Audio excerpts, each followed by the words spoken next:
السلام عليكم ورحمة الله وبركاته. بسم الله. الله أكبر الله أكبر.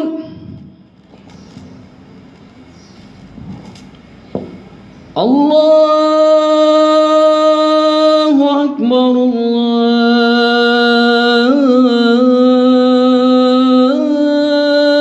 الله أكبر.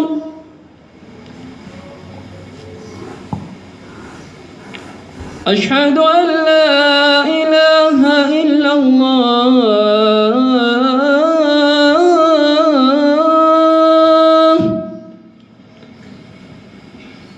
أشهد أن لا إله إلا الله.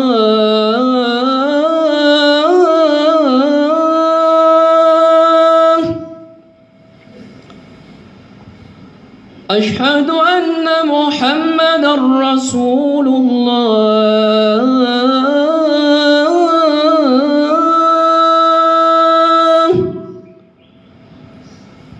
أشهد أن محمدًا رسول الله.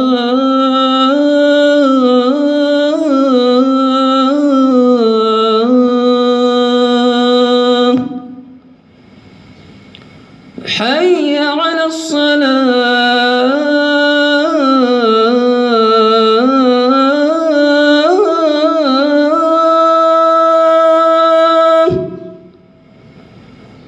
حي على الصلاة.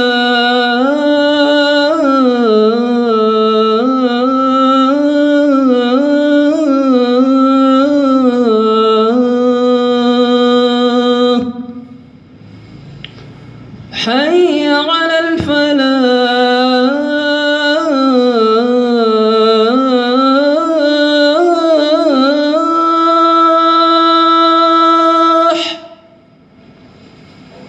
حي على الفلاح.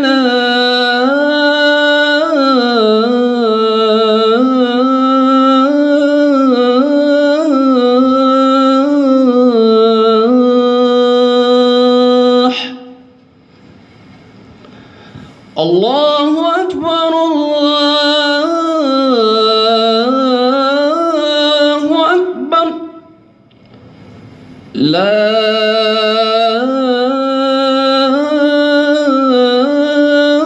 إله إلا الله.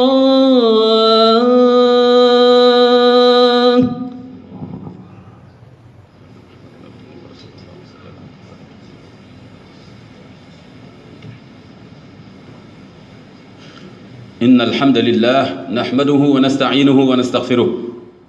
ونعوذ به من شرور أنفسنا ومن سيئات أعمالنا. من يهده الله فلا مضل له ومن يضلل فلا هادي له. وأشهد أن لا إله إلا الله وحده لا شريك له.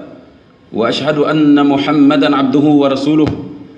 أرسله الله تبارك وتعالى بالهدى ودين الحق ليخرج من شاء من عبادة العباد إلى عبادة رب العباد. فأدى الأمانة وبلغ الرسالة وكشف الغمة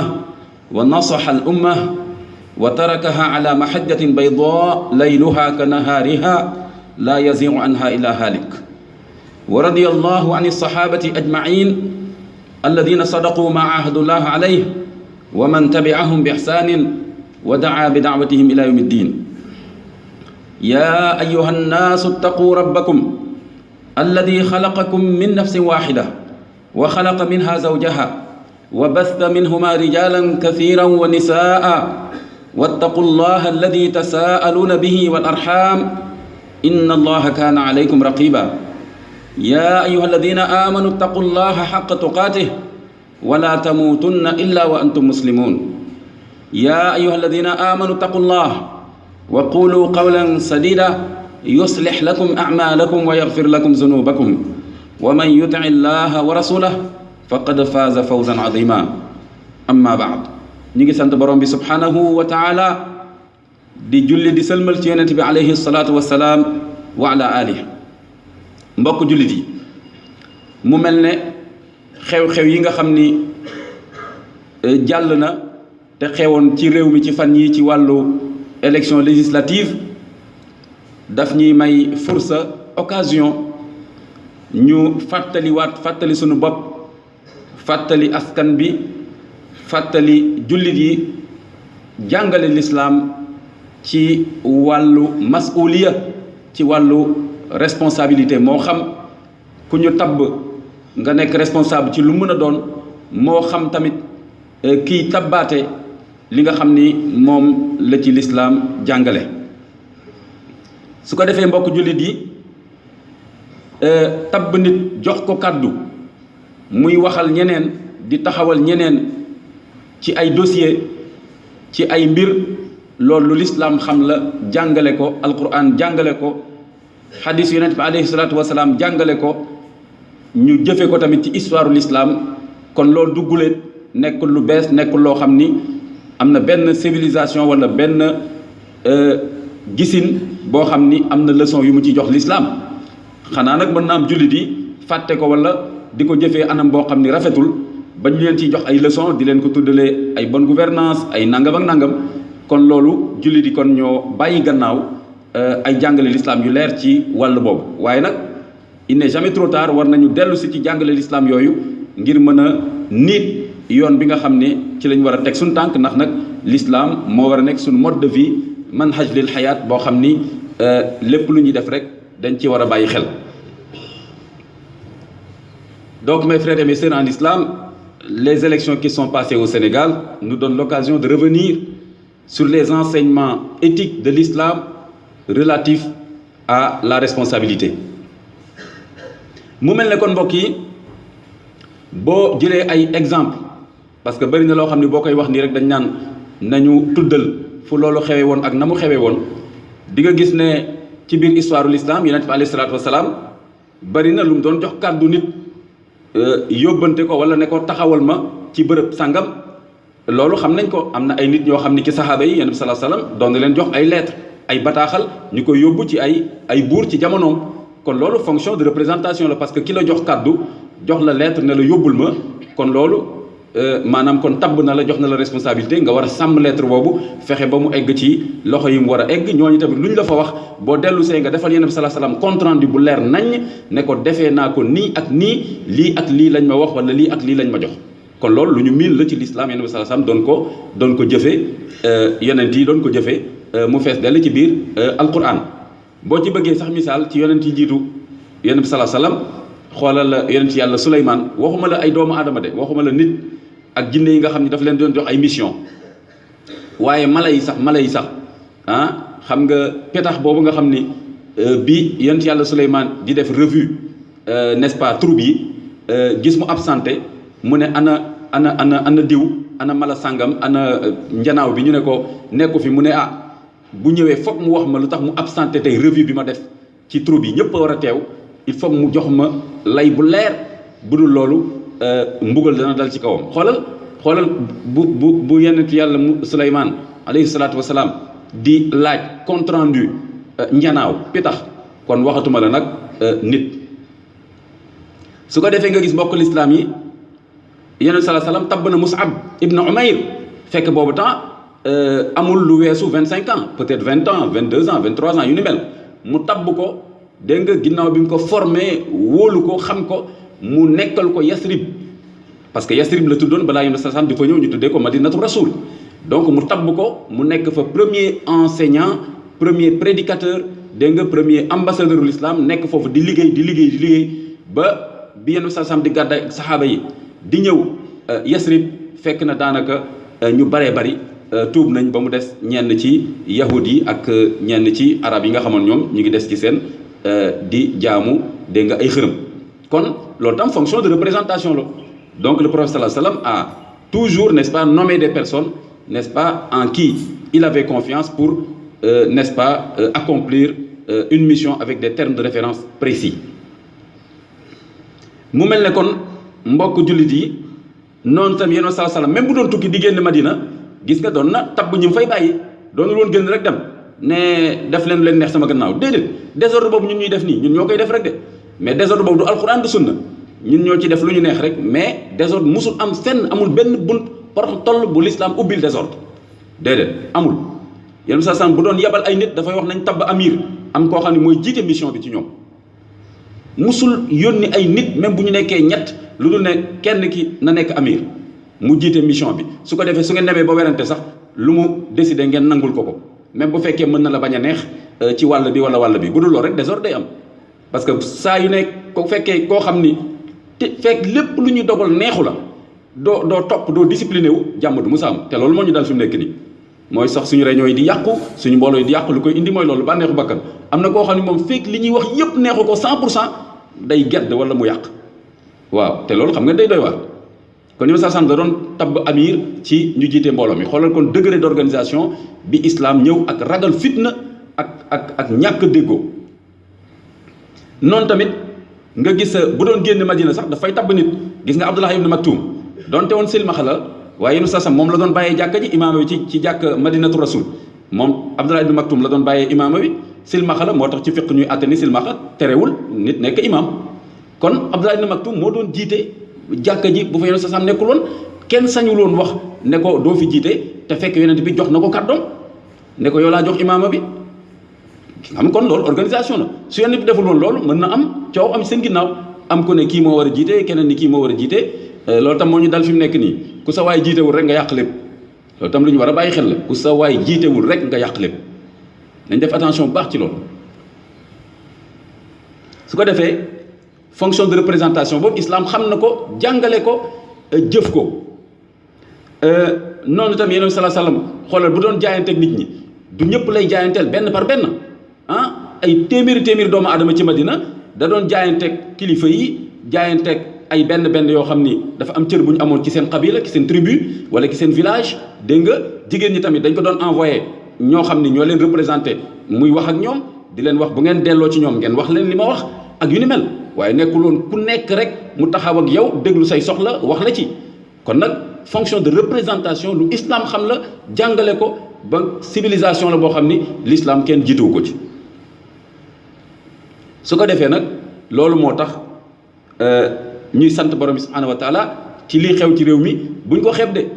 jàmm bi xew ba ñu mën a def élection yi buñ ko xeeb parce que lu nekk mënoon na ci xaj te histoire wane na ak actualité ak réew yoo xam ni bu ñu nee élection rek ñëpp daas seen jaas yi génne seen fetal li ciy rot ci ay bakkan kenn du xam nu mu toll kon nañ sant borom bi subhanahu wa taala ci loolu buñ ko xeeb de buñ ko xeeb def lu mel nii ci jàmm donte woon sax am na ay tolof-tolof dégg nga waaye ñu kan na suñu rek dégg nga ñoo indi tolof-tolof yi mooy ñi nga xam ne xamuñ seen bopp dégg nga wormaaluñ seen bopp dégg nga jàppewuñu ñeneen ci askan bi nawle ñooñu rek ñooy indi fitna ñooy sànni xeer ñooy génne jaas yi ñooy tiire ay fetal ñu kan na suñu rek bu ñu yàlla boole ci ñu mel noonu waaye ku xam sa bopp rawatina nga xam luy lislaam xam luy jullit xam luy ihsaan rafetal xam luy zulm tooñ dégg nga deretu jullit wala alalu jullit wala deru jullit wala njabootam nga sañcee tooñ sañ a dem ak sa bàmmeel ak loolu te politique bi la jaral loolu wala ki la jaral loolu du ñëw mukk rangu say bàkkaar wala ne nañ ma suul ci wàllam wala yowmal xiyaama maay jël bàkkaaram ndax sa baay bi la jur ak sa ndey bi la jur sax da nga leen di daw waxatuma la député bii wala ministre bii wala nangam kon ku xam yaay kan ku xam jullit mooy lan ku xam l'islam mooy lan doo dugg ci lépp loo xam ni tooñ la li nga xam ni nag droit may na la ko nga def ko ci ihsaan def ko mu rafet te benn coow du am su ko defee nag mbokk lislaam yi kon mu mel ni loolu la léegi su ko defee ñi nga xam ni dañ leen a tabb ngir ñu dem taxawal askan bi parce que million Sénégal yëpp bu ñu bëggoon daje ci benn bërëb ku nekk ne may leen ma wax sama soxla mooy lii sama soxla village mooy lii sama soxla dëkk mooy lii kon dana doy waar moo tax foog mu am ñu teew waxal askan bi ñooñu teew waxal askan bi nañ xam ne responsabilité bu rëy moo nekk ci seen i loos dégg nga dañuy wax honorable député baax na c'est vrai dëgg la baax na parce que peuple bi ñoo leen honoré jox leen fonction boobu mais nag ñoom tamit dégg nga buñ jàpp ne ñoo gën askan bi ndax li ñu leen di wax honorable député ñoom tam ils doivent honorer le peuple qui les a honorés l'honorable député doit honorer le peuple qui l'a honoré en lui donnant cette fonction c'est ça l'état d'esprit positif loolu la ñuy xaar mais honorable député rek nga commencé nangam ak nangam kii dënd ak nangam nit ñi ñoo la jox boobu pal ginnaaw yàlla kon nag vous êtes honorable tant que vous saurez honorer le peuple en restant en phase avec vos engagements en défendant les intérêts du peuple loolu mooy tax ñu wax la honorable député boo mérité bu dul loolu bi nekk ci këyit bi lañ la jox rek nga jàpp ci loolu su ko defee mbokk jullit yi mu mel ni kon noonu la ki nga xam ne tamit mi ngi sàmmonteeg lislaamam dégg nga ba lépp lu muy dugg lépp lu muy def mu bañ lislaam jam ko ci na fexe ba fonction boobu lam cay def yëpp mu jàppee ko jaamu yàlla amalun saalix suñu dund yëpp amalun saalix la war a doon li yabluwakum ayyukum ahsanu amala borom bi ne maa bind dund ak dee nattoo leen ko pour seet ki gën a rafet ay jëf ci yéen kon la bonne action c'est cette épreuve là qu'il faut relever. Donc le défi pour le musulman c'est d'être toujours dans le cadre de la bonne action et que la mauvaise action doit être un accident, n'est-ce pas, pour le musulman qui doit s'en relever et poursuivre, n'est-ce pas les bonnes œuvres. Kon ki nga xam ni xam na ni dundam yëpp daf ko war a tënk ci amaloon saalix mooy lépp lu muy def mu wut ci ngërmande yàlla dégg nga bu mu ci def lenn loo xam ne yàlla dana ko ci mere dégg nga te nag foog mu xam diineem pour xam li yàlla gërëm ak li yàlla gërëmul waaye tamit kon bu mu def dara ci fonction loo xam ne yàlla dina ko ci mere moo xam dafa def loo xam ni day jël dara ci àqu yàlla ci ñu wéetal ko jaamu ko bañ ko bokkaale kenn maanaam jëf wala wax loo xam ni wala taxawee loo xam ni shirk lay doon war na fexe ba benn poste wal ko jaral loolu benn politique bu mu ko jaral loolu noonu tamit na fexe ba lépp lu muy def mu def loo xam ni chariatul islam du ko ci jàmm parce que loolu mooy yoon bi ko borom bi tëralal ne ko sa jëf ci lii la war a tënku lu dagan lii soobu ci sonn ci di nga ci am tuyaaba waaye lii nga xam ne nag dama ko tere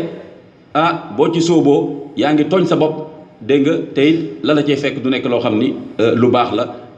rawatina ci àllaaxira mu mel ne kon mbokk lislaam yi ñu bàyyi xel loolu su ko defee ki nga xam ni tamit am na fonction député boobu na xam ne ay xéewal yu bari ci wàllu jaamu yàlla mën na ko bàyyee ko ci fonction boobu il est vrai souvent ñun li ñu xaw a tàmm te loolu tamit éducation politique boo xam ni basé wul ci éthique islam moo ñu dugal ci état d'esprit boobu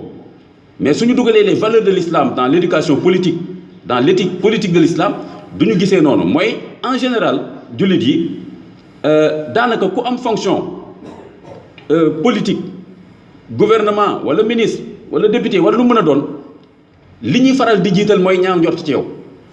ñaaw njort donte woon sax gisaguñ nga def lenn loo xam ni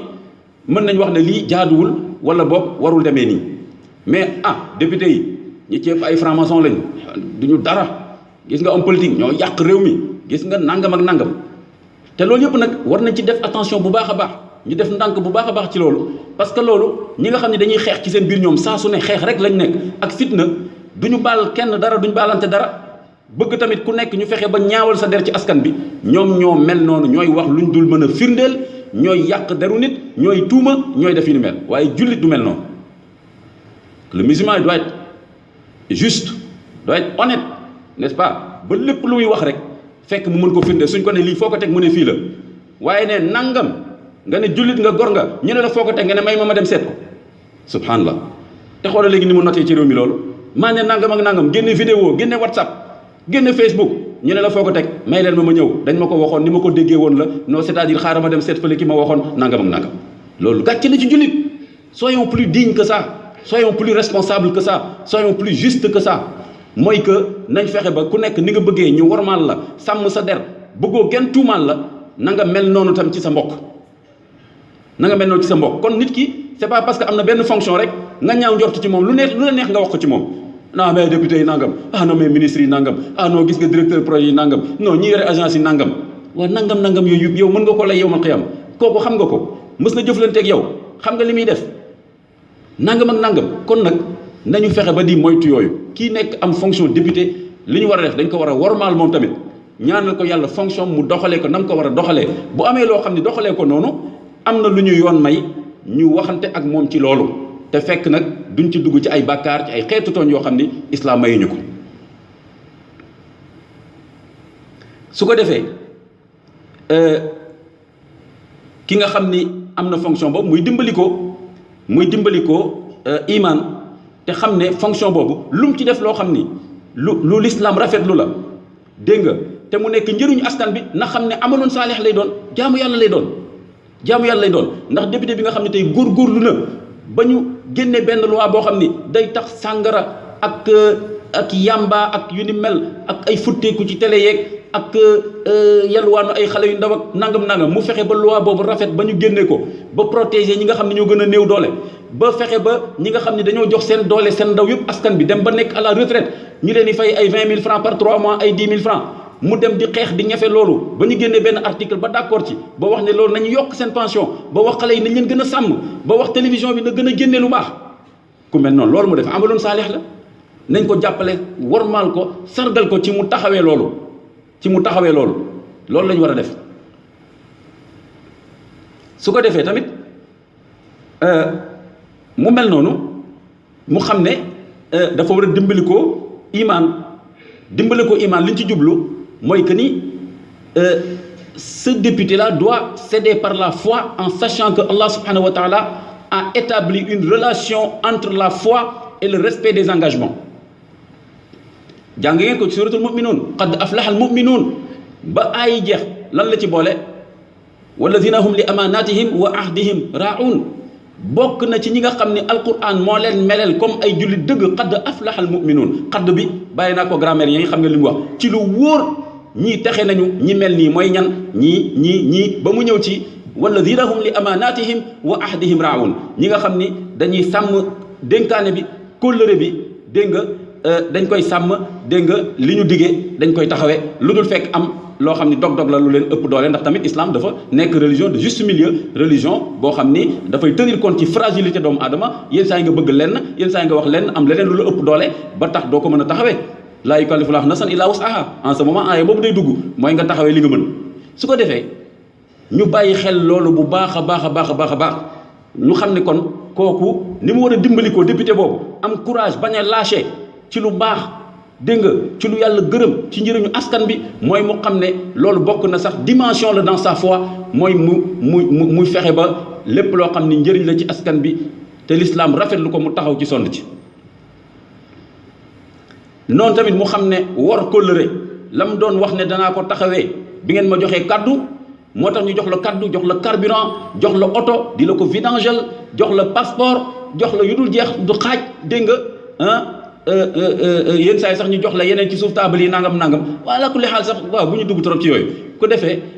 yooyu yëpp ñu lay jox daal xamal ne ci turu askan bi lañ la ko jox rek soo ko xamee noonu rek daanaka sa ngor dana fa des sa lislaam dana fa des su ko defee loo fa am rek nga fexe seet noo koy delloowee askan bi rek fexeel ba seet noo koy delloowee askan bi su ko defee bu boobaa nga gis ne kon woroo askan bi ndax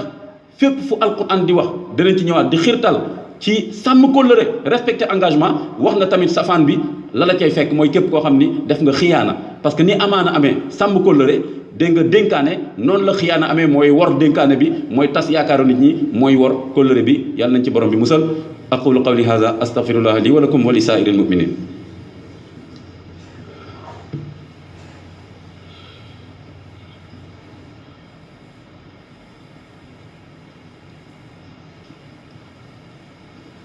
الحمد لله رب العالمين والصلاة والسلام على أشرف المرسلين محمد الأمين وعلى آله وصحبه أجمعين ومن تبعهم بإحسان ودعا بدعوتهم إلى يوم الدين mbokk l'islam mu mel ni kon responsabilité lu islam xam la jàngale ko bu baax a baax masuliya dégg nga amaana yooyu yëpp ni muy rotee ak terminologie bi ci alquran di utiliser ak hadith di ko utiliser ak ni ko jullit yi jëfee ci jamono yi nga xam ni l'islam lañ doon appliquer vraiment dans son authenticité loolu moom vraiment lam-laame amu ci xoola ci biir alquran lenn luñ ciy mos rek xoola ci biir alquran waqifuhum innahum mas'ulun ku la wax loolu wax na la lépp nañ leen taxawal dajale leen ndax dañ leen di laaj arrêtez-les ils doivent être interrogés képp ku wax dañ lay laaj kon dugal na la ci responsabilité waqifuhum innahum mas'ulun waaw déggal loolu tey yàlla est-ce que yàlla cay ñun waaw est-ce que yàlla cay ñun xoolal li ñu war a laaj yëpp rek su ko defee loolu moo tax jullit yi bu njëkk ba doon ragal laaj dara parce que lañ la cay laaj ngay ragal léegi nag ñu mel ne man ñoo bëri ci réew mi ñoo xam ne mënuñu lijjanti dara buñ génnee jàkka ji fii ba pare na ñun nañ leen jox yëfu million nit ñu lijjanti ko ndeysaan ku jóg nañ ma jox réew mi nañ ma jox primature nañ ma jox assemblée nationale da ngeen ma xamul boo xamul lan la ci laaj dana ci ñëw léegi doo ko njëkkante doo ko laaj xoola alquran li mu waxaat fala wa rabbika la nasalannahum ajmain amma kaanu yamaluun mu ne ci lu wóor maa ngi waat ci sa borom ne danañ leen laaj ñoom ñëpp lañ doon jëfe danañ leen laaj ñoom ñëpp lañ doon jëfe kuñ dul laaj kon amul te kon ku nekk responsabilité bi nga am danañ la ci laaj waaw te ku nekk suñu responsable nga ci dara tàmbalee ci sa bopp teg ci sa njaboot ak ba fi la askan bi jox beneen fonction dinañ la ci laaj bu ko defee sa responsabilité bu nekkee foo xam ne da nga war a defal nit ñi dara au moins bu fekkee mënoo defal nit ñi dara nga bañ leen yàqal dara boo leen mënul defal lu baax nga bañ leen yàqal loolu la islam bëgg loolu mooy ihsaan su ko defee yonent bi sallallahu alayhi wasallam xoolal lim ñu wax xoolal l'éthique du prophète dans la responsabilité Abu Darda daf ko waxoon na ko fal yonent bi sallallahu alayhi wasallam commencé nommer ay gouverneur ay nangam comme ni ma leen ko waxee léegi fonction de représentation islam jëfe na ko yonent bi sallallahu alayhi wasallam jëfe na ko mu ne ko Abu Darda du ma la jox fonction bi parce que li mu laaj ci profil nga amul waaw déggal profil bi nga amul jullit bu baax nga ku ragal yàlla nga dégg nga di ngay toppatoo say koor di naafili guddi yëpp waaye nag yore yëfu nit ñi beneen dimension la du ñëpp ko mën te ñun ñëpp xam nañu loolu dëgg la du ñëpp ko mën mu ne kon nag muñal loolu bàyyi nag bul yaakaar ni ñàkk nga dara bul yaakaar ni ñàkk nga dara ndax xam nga lu tax ndax wa innaha amanatun wa innaha yawma alqiyamati xizyun wa nadamatun illa man axadaha wa adda allazi alayhi fiha mu ne ko nag ñàkkoo dara de ndax lii ngay wut nii pal bii ngay gis ma koy fal nit ñi na nga xam ni dénkaane la amaana la c'est un dépôt sacré n'est-ce pas na nga xam ne yawmal qiyaama torox tànge lay doon rëccu lay doon lu dul pour ki nga xam ne téye na ko téye bu rafet la ca war yëpp mu doxal ko na mu ko war a doxalee doxal la ca war yëpp lañ koy xaare yëpp mu doxal ko loolu yombul de jox la mission nga doxal lépp terme de référence yi nga respecté lépp objectif yi nga atteindre ko lu dul loo xam ne dalaa ëpp doole li ñuy wax contrainte nga mën a wax ne lii daf maa jóge feneen ëpp ma doole moo tax waaye leneen yëpp matal naa ko par rapport ak moyens yi ngeen ma jox ak objectif yi ngeen ma jox xadis baa ngi ni yéen sasam ne xisyun torox tàngi ak rëccu moo ciy fekk ñu bari lu dul ñi nga xam ne yore nañ ko yor bu rafet ak la ñuy xaar ca ñoom ca loolu ca boobee amaana ñu def ko est-ce que mais ku la wax lii wax na la lépp ku la wax lii wax na la lépp léegi ne da ngay dégg nit ñi waaye mais imam mais pourquoi est-ce que l'islam a dit ça est-ce que l'islam nangam tel philosophe européen a dit ça d'accord yooyu yëpp mi ngi ci aaya mi ngi ci hadis dañ koo jëfewul kon léegi suñu bàyyi woon wax bu bari bi te di jëf l'islam feeñ àdduna bi yëpp daw si ñëw dugg ci biir l'islam noonu tam nga gis Yonent bi sallallahu alayhi wasallam mu ñuy wax kon vous aimez les postes de responsabilité alors qu'il peut s'en suivre du regret, n'est-ce pas, de l'humiliation, sauf pour ceux qui ont été à la hauteur des missions qui leur ont été confiées. Un hadith authentique, redoutable. Yonent bi sallallahu alayhi wasallam nga gis tamit mu ñuy waxaat idaatul amaana kon lépp loo xam ni yàq kóllëre bi la fecc kóllëre bi yàq dénkaane bi la Yonent bi sallallahu alayhi wasallam wax ci benn hadith dañ ko dafa am anam bi ñu ko jëlee rek isas nidal amru ila xayri ahliha fantaziri saa am na leneen lu ko jiitu waaye lii rek lañ ci soxla mu ne bu ñu demee ba jox kóllëre bi jox mission bi jox kóolute bi koo xam ni yayoo ko na ngeen xam ni bis penc ci taxaw na déggal xadis boobu si vous donnez une responsabilité à une personne qui ne la mérite pas qui n'est pas compétente pour l'accomplir sachez que la fin du monde est à vos portes xoolal lii xadis la amul benn waxu philosophe bu ëpp doole lii xadis la kon nag xoolal kon dans une bonne gouvernance basée sur l'éthique islamique il n'est pas question de promouvoir l'incompétence le népotisme le clientélisme l'ethnicisme etc. il faut promouvoir le mérite et la compétence lii la islam wax te ndeysaan ñi yore suñu gouvernement yi nekk suñu ministre nekk suñu député bu ñu demee ci kër sëriñ si di fa ñaanlu yaa fi ëpp xam-xam yaa fi ëpp nangam yow loo ñaan mu am réew mi yow lañ yaakaar loolu yëpp baax na waaye tamit bu fekkoon ni bu ñu paree rek sëriñ si waxal leen xadis yu mel nii waxal leen aay yu mel nii dellu leen Dakar ngeen liggéey fii laa leen di xaar bu ngeen dellu see ñu def bilan bi kon dina am lu mën a soppeeku ci réew mi wala loolu laa foogoon de dama ko foog rek nag mën na am ñu seetaat ko kon mu mel ne mbokk yi ñu bàyyi xel loolu islam kon noonu la def foog naa wax nañ ko fi ay yooni yoon yonent yàlla Yusufa exemple parce que nit dafay bëgg exemple bu ñu waxee kii nii la ñu ne est-ce que nit mën na loolu alquran joxe na ci exemple yéen ba sa exemple la ci saxaaba yi exemple lañ ci yonent yàlla Yusufa ij'alni ala xazaa'inil ard tegu ko ci bànneexu bakkan bi mu nee roi bi jox ma intendance il va y avoir des questions d'insécurité alimentaire dinaa régler lépp mais daf ko ne inni hafizun alim je suis bon gardien et bon connaisseur c'est-à-dire que li ma wax c'est un défi de conservation des ressources agricoles et en eau c'est les ingénieurs agronomes musulmans c'est vous qui devez faire des thèses et interpréter ces versets-là je suis bon gardien et bon connaisseur comme vous le savez pour conserver il faut une technologie il faut une connaissance il faut des outils il faut des méthodes yonent yàlla Yusufa dafa ne am naa yooyu je suis outillé pour le faire c'est aux ingénieurs agronomes d'interpréter ces versets-là alquran daf ci def allusion dundi ko pour nga yaatal ko gas ko génne ci xam-xam bi mais xoolal yonent yàlla Yusufa li mu wax newul jox ma ko parce que sama bàyyi nangam parce que nii laa sant wala ci waaso bi laa bokk inni hafizun alim dafa ne wóolu naa sama bopp ci li ma yàlla defal xam naa ni danaa ko mën a soytu yaxanal ko defar ko ba mu baax te xam-xam bi mu laaj am naa ko loolu la wax mais newul parce que maa dëkk fii wala gox bii laa bokk wala man fii laa la féete woon wala man sama bàyyi nee na la lii et cetera déedéet yonent yàlla Moussa tamit gis nga bi mu jàppalee soxna yi bi ñu demee ndaw si ne baay bi booy wër koy jox liggéey bi boo fi bàyyee Moussa ñàkk nga inna xayra man istajarta alqawiyul amin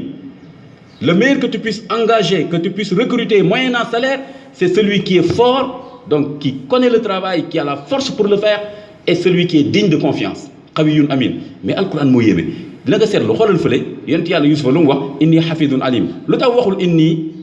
aminun alim bàyyi naa leen laaj boobu lu tax waxul inni aminun alim dafa ne inni hafizun alim te yonent yàlla Moussa lu tax ndaw si waxal ko ne moom amin la ndaw see ko waxal parce que amin nit ñi la ko war a waxal réew mi nag ñoo koy waxal seen bopp après ngeen xalaat ci ay boobu mu mel ne li ñu bëgg a jeexalee mbokk yi mooy am na ay wax yu sew yu ñàkk solo yu amul bopp amul genn yoo xam ni ñi am xel sax duñ ci perdre seen temps waaye nag jar na rek bàyyi xel parce que bëri na lu yàqu day am fu mu tàmbalee waaw bëri na lu yàqu day am fu mu tàmbalee da nga naan sax lu yàqu rek am na fu mu tàmbalee mooy wax bu sew boobu di commencer ci réew mi xam nga moyen technologique yi baax na lool mën na tasaare lu baax lool waaye itam noonu la mën a tasaare lu bon lool léegi ku mu neex nga jël sa WhatsApp wax lu la neex sànni jël sa vidéo sànni jël sa Facebook sànni ay waay yàlla na la nga cay sànni nekk lu baax luy defar mais léegi wax boobu ñuy commencé yëkkati Sénégal fii affaire waasoo bambara sangam tukulóor sangam région sangam nangam ak nangam nañu teel a jóg ci loolu tëral wax boobu ci suuf buntu fitna ak le déclin des nations ça commence toujours par ça réew yi fii tàkk yépp ci lu mel ni lay tàmbale ñu seetaan ko muy màgg su ko defee saay-saay yi nga xam ni yërëmuñu seen askan daal di koy mën a utiliser faat réew mi ñi ci bëgg a faat ñëpp pour yore nguur actualité bi mi ngi nii di ko wane gis nañ li xew Rwanda gis nañ li xew Côte d'Ivoire gis nañ li xew feneen kon nag yooyu bu tàmbalee rek ci réew moo xam ni lii amu fi cosaan nañ ko teel a nëpp ñi nga xam ne dañoo kannasu yàlla na ci yàlla musal ñoom ñooy taal réew waaye tam ñi am xel bu ñu seetaanee la réew mi di tàkk ñi am xel nekk responsable bu ñu seetaanee ci la ñuy kannasu di taal réew kon nag ñi nekk responsable lañ jóg boroom xam-xam la mu waxoon ni quand le peuple se tait sur des idioties il devient complice il devient son propre fossoyeur il devient n'est-ce pas acteur de son propre déclin kon ñi kannasu amul solo waaye ñi am xel xam li ñu war a def ba pare noppi jóguñu jëf pour loolu jóg fi ñooñ ñooy responsable dëgg kon nag nañu bàyyi xel loolu beneen point bi ñuy jeexalee accident de la route yi Sénégal bëri na te mës nañu ko wax fii tamit boo demee ci région yi di nga gis aaya alquran bi borom subhanahu wa ta'ala wa ma asabakum min musibatin fa bima kasabat aydikum wa ya'fu an kathir di nga ko fekk ci région yi la plupart du temps boo xoolee camions yi vitesse yi ñuy daw boo xoolee xale yi dawal camions yi boo xoolee ñenn ñi naxam naan nañu sàngara wala nangam boo xoolee loolu yëpp di nga xam ne ma ne la suñ ne la juróomi nit faatu nañu par semaine ci àll bi da nga naan yàlla moo ñu yërëm bu dul loolu téeméer ñooy faatu loolu ñiy def mission ci région yëpp xam nañ li may wax xam nañ ko nga gis kuy dawal camion mel na kuy dawal vélo ci oto bi mel na kuy dawal vélo même entre ville yi nga xam ni marché bi fa lay nekk ak boutique yëpp nii 1 minute boobu teggi tànk sax duñ ko def am na ñu ma gën a xam loolu téeméer yoon ñu ngi fii ci yéen di def ay mission di dem ci àll bi gis nañ ko chaque minute nga éviter accident chaque seconde nga éviter accident te alquran wax laa tulqu bi aydikum ila tahluka buñ ma fi indil ay fatalisme ñu fi indil ay ndogal yàlla boo xam ni tooñ sa bopp rek di làqoo yàlla ñeme yàlla rek alquran ne bu leen yóbbu seen bopp ci lu leen alak ku la wax loolu ça veut dire que mën nga téye sa bopp ci lu lay alak laa tulqu bi aydikum ila tahluka donte woon sax atte aay bi moom ci fahmam leneen la mais dañ koy yaatal kon nag mbokk yi nañu bàyyi xel loolu mais gouvernement bi nañ jël seen responsabilité def mais permis à point yi nañ ko appliqué nañ xool âge yu ñuy dawal camion yu dangereux yooyu nañu xool loo xam ne day tax comme européens yi ñuy def boo ko muccoo ñu xam ndax da nga naan wala da nga tox yamba am na matériel la dafa am coût dafa am lu muy jar nga jënd ko dégg nga vitesse yi nañ def radar ku romb 70 kilomètres ci ville yi wala nangam ñu xam ne loolu la ñu pénaliser la yooyu moyens yooyu nekk na fi askan bi war na jar ñu installé ko